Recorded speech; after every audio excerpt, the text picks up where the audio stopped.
Assalamualaikum warahmatullahi wabarakatuh. Alhamdulillahirrabbilalamin. Sahabatku sekalian, terutama para pendamping program IP2BK YPMBRI dimanapun Anda berada. Pada sesi kali ini saya akan mereview secara sekilas tentang konsep ketahanan keluarga. Menurut undang-undang, ketahanan keluarga adalah kondisi dinamik suatu keluarga yang memiliki keuletan dan ketangguhan serta mengandung kemampuan fisik, material, dan psikis, mental, spiritual guna hidup mandiri dan mengembangkan diri dan keluarganya untuk hidup harmonis dalam meningkatkan kesejahteraan lahir dan kebahagiaan batin. Dari sini kita memahami bahwa esensi dari ketahanan keluarga itu adalah sebuah kondisi dinamik. Jadi keluarga itu akan selalu berada dalam suasana yang dinamis. Dia tidak pernah berada dalam situasi yang tetap. Jadi benar kalau orang mengatakan bahwa kehidupan itu tidak pernah flat ya. Sebagaimana keluarga tidak pernah flat. Dia kondisi yang sangat dinamis. Nah, kondisi dinamis ini mengandung sisi-sisi keuletan dan ketangguhan. Keluarga yang kita kehendaki agar dia menjadi keluarga yang kokoh, keluarga yang kuat itu harus memiliki sisi keuletan dan ketangguhan. Ada dua sisi yang harus dimiliki. Yang pertamanya adalah sisi psikis, mental, spiritual. Sisi keduanya adalah sisi fisik, material. Nah, ada situasi yang sifatnya kondisi kejiwaan, psikisnya, mentalnya, spiritualnya. Inilah yang nanti akan membentuk sebuah kesejahteraan secara mental, secara spiritual. Di sisi yang lainnya, keluarga juga membutuhkan dukungan secara fisik dan material. Ini yang nanti akan melahirkan sebuah kesejahteraan secara lahiriah, secara fisik.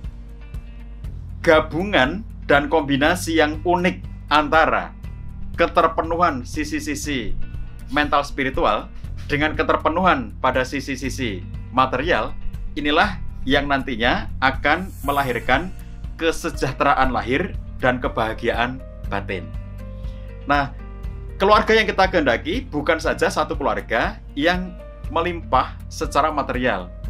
Bukan juga mereka atau keluarga yang semata-mata dia memiliki corak spiritual yang sangat tangguh.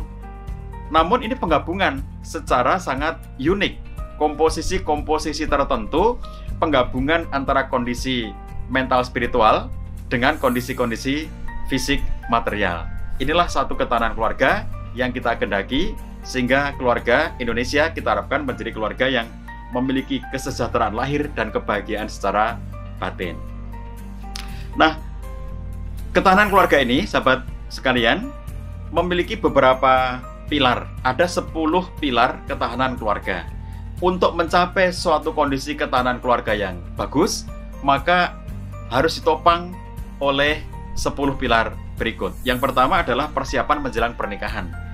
Keluarga harus disiapkan secara sangat baik. Oleh karena itu, pastikan bahwa sebelum ada pernikahan, mereka yang akan menikah terbekali terlebih dahulu, tersiapkan terlebih dahulu, baik secara mental, secara spiritual, secara intelektual, keilmuan, keterampilan, terbekali secara memadai.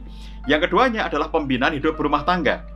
Setelah menikah, tidak cukup mereka mendapatkan pembekalan sebelumnya, tetapi karena menikah dan berumah tangga akan melewati sangat panjang kehidupan mereka, maka di sepanjang perjalanan itu perlu adanya pembinaan. Bagaimana meningkatkan skill hidup berumah tangga, keterampilan komunikasi, keterampilan manajemen rumah tangga, kemampuan mendidik anak, dan seterusnya. Ini sesuatu yang harus ditingkatkan kemampuannya secara terus-menerus. Ada pembinaan yang berkelanjutan. Pilar yang ketiga adalah pembinaan sepanjang rentang kehidupan manusia. Kalau kita melihat manusia sejak dari belum lahir sampai nanti dia meninggal dunia, maka sebetulnya kalau kita lihat orang per orang dalam anggota keluarga itu ya, suami, istri, anak-anak, semua yang ada dalam keluarga itu, masing-masing dari mereka membutuhkan pembekalan sepanjang rentang kehidupan mereka. Oleh karena itu, sejak sebelum lahir, mereka sudah dibekali. Bagaimana caranya? Membekali orang tuanya. Kalau kita membekali orang tuanya, maka anak-anak yang dalam janin sekalipun, mereka sudah terbekali dengan baik. Imbas dari apa yang dibekalkan kepada kedua orang tuanya. Sampai nanti mereka lahir harus bagaimana ketika menyambut kelahiran. Ketika masa anak-anak, bagaimana sikap orang tua menghadapi anak-anak yang masih balita. Sampai kemudian mereka remaja, lalu beranjak dewasa, sampai akhirnya dipersiapkan untuk menikah. Maka yang sudah menikah mendapatkan pembinaan pernikahan, sampai pun ketika nanti mereka sudah semakin menua, pada saatnya mereka akan memiliki menantu, bagaimana bersikap terhadap menantunya, bersikap terhadap besannya. Suatu saat mereka menjadi kakek dan nenek, bagaimana bersikap terhadap cucunya, dan bagaimana mempersiapkan diri pada akhir-akhir kehidupan untuk menghadap kepada Allah SWT. Bagaimana berbekal diri dengan semakin baik di masa-masa tua, agar di satu sisi tetap produktif, tetapi di sisi yang lainnya memiliki kesiapan yang penuh untuk menghadap kepada Allah SWT. Ini ada pembekalan yang harus dilakukan sepanjang rentang kehidupan manusia. Kemudian, pilar yang keempat adalah pemberdayaan keluarga. Keluarga harus berdaya. Sisi-sisi ekonomi diperlukan untuk menopang ketahanan sebuah keluarga. Kalau keluarga sampai kehilangan kemampuan untuk mandiri, tidak memiliki keberdayaan, maka akan menyebabkan keluarga itu mengalami sangat banyak kerentanan. Kemudian, pilar yang kelima adalah pencegahan masalah. Kita tidak perlu menunggu datanya masalah, tapi harus melakukan berbagai macam upaya positif untuk mencegah berbagai macam persoalan. Ada sangat banyak hal yang bisa dilakukan dalam kehidupan berumah tangga agar masalah-masalah yang biasanya muncul pada berbagai keluarga itu bisa dicegah pada keluarga kita. Oleh karena itu, memahami bahwa mencegah lebih baik daripada mengobati itu penting bagi setiap keluarga. Pilar yang keenam adalah penyelesaian masalah. Apabila sudah terlanjur terjadi masalah, mau tidak mau harus terlibat menyelesaikan. Konflik harus diselesaikan secara dewasa. Masalah apapun, serumit apapun, seberat apapun dalam kehidupan berumah tangga, keluarga ini memiliki kemampuan untuk mengurai, untuk menyelesaikan, untuk mencari solusi, mencari jalan keluar. Entah dengan kemampuan yang mereka miliki sendiri, atau terkadang harus melibatkan pihak lain untuk membantu menyelesaikan masalah mereka. IP2PK menyiapkan program konselor pendamping keluarga untuk membantu mereka yang tengah memiliki persoalan-persoalan hidup berumah tangga. Kemudian, pilar yang ketujuh adalah pemulihan dari masalah. Ketika sudah ada penyelesaian, kemudian masalah sudah relatif selesai, mereka harus dipulihkan. Kadang-kadang masih ada bekas-bekas luka, masih ada bekas-bekas trauma, masih ada perasaan-perasaan akibat dari ketertekanan pada saat mengalami masalah itu yang harus dipulihkan kondisinya. Pilar yang ke-8 adalah penyehatan keluarga. Keluarga ini harus kita sehatkan karena ada contoh keluarga yang memiliki masalah, tetapi ada contoh keluarga yang sakit secara kondisinya. Berbeda antara keluarga yang ada masalah dengan keluarga yang sakit. Kalau keluarga yang ada masalah, yang diperlukan adalah solusi. Tetapi kalau keluarga yang sakit, yang diperlukan adalah terapi. Jadi menterapi satu keluarga. Kadang-kadang kita menemukan ada yang keluarga memang sakit dan memang mereka bermasalah. Dua-duanya didapatkan. Ada yang hanya memiliki masalah saja tetapi tidak sampai level sakit. Maka yang seperti ini kita mencarikan solusi bagi mereka. Bagi keluarga yang memang memiliki aspek-aspek ketidaksehatan dalam keluarga itu, yang diperlukan adalah bagaimana kita melakukan upaya untuk menyehatkan keluarga. Pilar yang ke-8 adalah penyegaran keluarga. Keluarga itu butuh refreshing ya. Keluarga itu butuh sesuatu yang membuat mereka selalu berada dalam situasi segar. Berapapun lama umur pernikahan mereka akan berada dalam situasi yang segar apabila secara sangat sadar mereka memprogram adanya refreshing keluarga. Ada sangat banyak refreshing. Ada refreshing spiritual, ada refreshing yang sifatnya rekreasional, ada refreshing yang sifatnya itu intelektual. Keluarga mengikuti kajian, keluarga mengikuti seminar, keluarga mengikuti majelis-majelis taklim. Itu adalah refreshing secara intelektual, tapi juga secara mental, juga secara spiritual. Ini hal-hal yang harus dihadirkan dalam keluarga agar segar, selalu berada dalam situasi kesegaran. Kenapa demikian? Keluarga di fase-fase perjalanan kehidupannya bisa mengalami apa yang disebut sebagai kelelahan atau kejenuhan, atau hal-hal yang nanti menyebabkan mereka menjadi kejemutan satu keluarga. Supaya selalu fresh, segar, maka keluarga perlu sebuah program refreshing. Kemudian yang ke-10, pilar ketahanan keluarganya adalah kontribusi keluarga. Keluarga akan menjadi lebih optimal ketahanannya apabila memiliki kontribusi nyata bagi lingkungan sekitarnya. Kita melihat kebahagiaan. orang bahagia akan lebih bahagia apabila dia berkontribusi secara nyata dalam berbagai bidang kehidupan di sekitarnya. Oleh karena itu, sahabat sekalian, kontribusi ini itu menjadi salah satu bagian yang penting di dalam upaya untuk menguatkan ketahanan keluarga. Kita tidak cukup berpikir bahwa keluargaku sendiri yang baik, keluargaku sendiri yang harmonis, keluargaku sendiri yang memiliki kesejahteraan baik spiritual maupun material. Tetapi kita berpikir berkontribusi kepada masyarakat sekitar, lingkungan sekitar. Itu yang harus kita lakukan. Memberikan kontribusi terbaik bagi lingkungan sekitar kita. Itulah 10 pilar ketahanan keluarga. Dengan 10 pilar ini, insya Allah keluarga akan semakin kokoh, memiliki ketahanan yang semakin kuat, meningkat, dan tidak mudah rapuh oleh berbagai macam persoalan yang datang.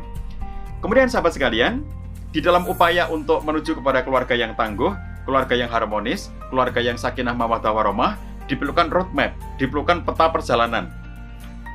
Kita melihat situasi keluarga pada konteks sekarang. Keluarga masing-masing dari kita, keluarga masyarakat Indonesia, apa realitas keluarga mereka di konteks yang sekarang? Apakah mereka sudah memiliki keuletan dan ketangguhan? Ada keluarga yang kita lihat demikian ulet, demikian tangguh. Mereka siap menghadapi berbagai macam dinamika. Tetapi kita melihat ada keluarga yang sangat rentan. Karena faktor-faktor kerentanan itu memang ada di sekitar kita. Kita tidak mengharapkan, kita tidak menciptakan, tetapi itu ada dengan sendirinya sebagai bagian dari realitas kehidupan kita. Ketika keluarga memiliki keuletan, maka mereka akan mampu menghadapi berbagai macam persoalan. Tetapi apabila keluarga yang kita lihat pada realitasnya hari ini, mereka belum memiliki keuletan, belum memiliki ketangguhan, maka harus ada program untuk membuat mereka memilikinya. Semakin tangguh, semakin ulet, mampu menghadapi berbagai macam persoalan. Kemudian juga dilihat keluarga pada konteks sekarang, bagaimana kondisi psikis dan mental spiritualnya. Adakah mereka keluarga yang religius, yang mengamalkan ajaran-ajaran agama, yang mendekatkan diri kepada ajaran-ajaran Tuhan, ajaran-ajaran agama. Ketika keluarga ini berada dalam situasi kedekatan kepada ajaran agama, mendekatkan diri kepada Allah SWT, mendekatkan diri kepada nilai-nilai kebaikan, nilai-nilai kebenaran, maka mereka akan mendapatkan kondisi spiritualitas, kondisi psikis mental yang baik, yang kuat. Ini fondasi yang luar biasa untuk menciptakan ketahanan keluarga. Demikian pula dari segi fisik materialnya. Bagaimana realitas hari ini, kondisi keluarga di sekitar kita, apakah mereka tercukupi kebutuhan-kebutuhan fisik materialnya? Penilaian kita atas situasi yang dihadapi oleh keluarga pada hari ini membuat kita harus berpikir bagaimana caranya realitas-realitas keluarga hari ini bisa kita bawa menuju kepada kondisi ketahanan keluarga yang semakin mantap. Paling tidak, ada hal-hal yang mesti ada dalam satu keluarga yang memiliki ketahanan, yaitu berjalannya fungsi-fungsi keluarga. Kalau fungsi-fungsi keluarga berjalan dengan baik, maka keluarga ini pun akan memiliki ketahanan yang baik pula. Kemudian yang kedua, kemampuan mengatasi masalah. Apabila keluarga itu memiliki kemampuan untuk menyelesaikan masalah-masalah mereka, mampu bangkit dari masalah-masalah mereka, memiliki ketahanan yang dan keuletan untuk menghadapi berbagai macam faktor kerentanan, maka insya Allah ini akan menjadi keluarga yang tahan, kokoh. Dan yang ketiga adalah memiliki keharmonisan dan kesejahteraan. Kalau keluarga ini harmonis, keluarga ini sejahtera, lahir batinnya, maka insya Allah itu adalah keluarga yang memiliki ketahanan. Nah, dari situasi kondisi hari ini, kita bawa menuju kepada kondisi keluarga yang kokoh, yang memiliki ketahanan keluarga yang baik, yaitu berjalannya fungsi keluarga, mampu mengatasi berbagai masalah dan dinamika, dan memiliki keharmonisan serta kesejahteraan. Itu tugas kita semuanya. Demikian review pada sesi yang pertama kali ini. Kita akan teruskan dalam sesi-sesi selanjutnya. Assalamualaikum warahmatullahi wabarakatuh.